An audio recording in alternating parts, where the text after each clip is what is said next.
Welcome to the Rim Break Rodeo. We hope this video helps. You start by confirming your subscription and having the account number ready. Without it, the provider may block signal authorization. Next, power cycle the receiver, unplug the unit for 30 seconds, and then reconnect to clear temporary faults.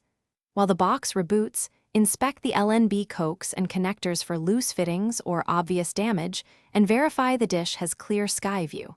Once done, move on to the receiver menu to verify signal lock and transponder settings.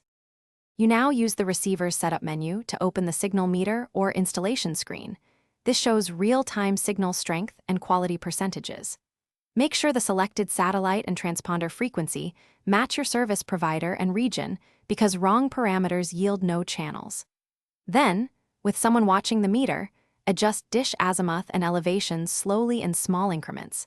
Tighten bolts briefly at improved peaks. Once you see stable signal quality above provider thresholds, save settings and continue to authorization. After saving the alignment and transponder, run a manual scan or auto scan on the receiver so channels populate the guide. This also triggers provider authorization. If channels remain absent, verify LNB type, Universal VS Legacy, Die SXC settings for multi-dish setups, and look for long or damaged coax runs that degrade signal.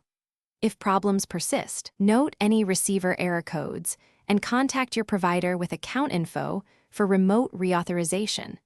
This single troubleshooting call often resolves encrypted channel locks. Thanks for watching.